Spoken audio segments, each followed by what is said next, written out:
저는 지금 인천 내비교회 앞에 나와 있습니다. 120년 전인 1902년 한민족 최초의 이민단에는 이곳 내비교회의 교인 51명도 포함되어 있었는데요. 당시 이민자 모집을 주선했던 존수 목사의 흉상도 내비교회 입구에 남아 있습니다. 저는 오늘 이곳에서 출발해서 당시의 이민자들이 걸어갔던 길을 그대로 따라가 보려고 합니다. 그럼 저를 따라오실까요?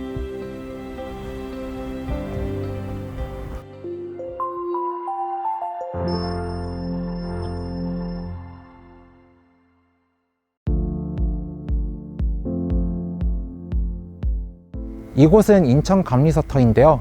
감리서라고 하는 것은 조선 말기에 통상과 이민 사무를 처리하던 관청을 얘기합니다. 그래서 최초의 이민자들도 이곳 인천 감리서에 와서 당시의 여권인 집조를 발급받았다고 하는데요.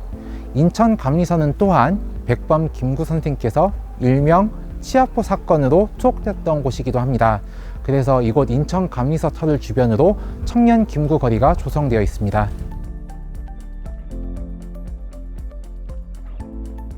집조를 발급받은 이민자들은 이민선을 타기 위해 인천해관으로 향했습니다.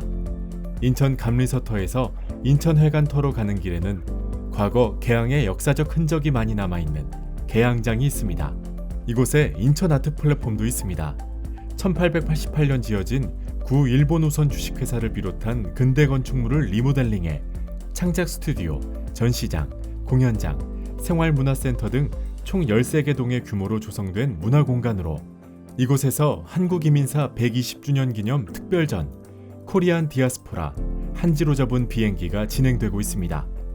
국내외에서 활발히 활동하고 있는 한국계 시각예술가 18인의 작품을 통해 디아스포라의 현재 상황과 그 문화적 성격을 전망해보는 전시인데요. 여러분도 익히하시는 백남준의 비디오 아트를 비롯한 여러 작품들이 관람객의 눈을 사로잡습니다.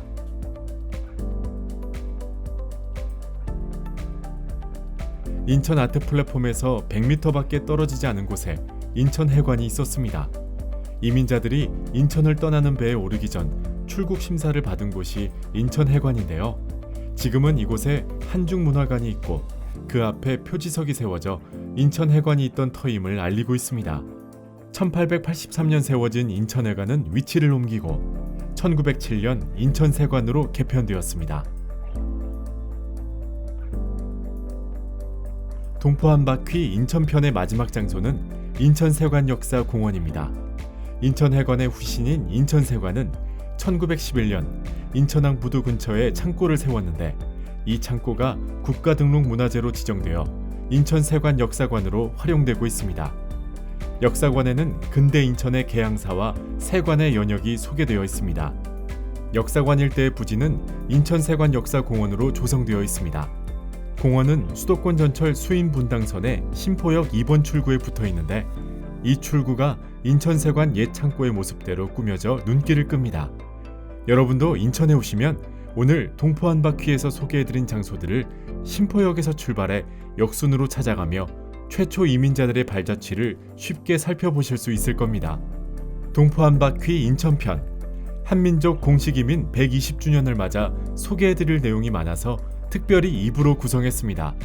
인천을 근대 개항장이나 차이나타운으로만 알고 계셨던 분들도 이번 편을 통해 한민족 이민사의 출발지로 새롭게 알게 되었으면 좋겠습니다. 그럼 다음 동포 한 바퀴도 기대해 주세요.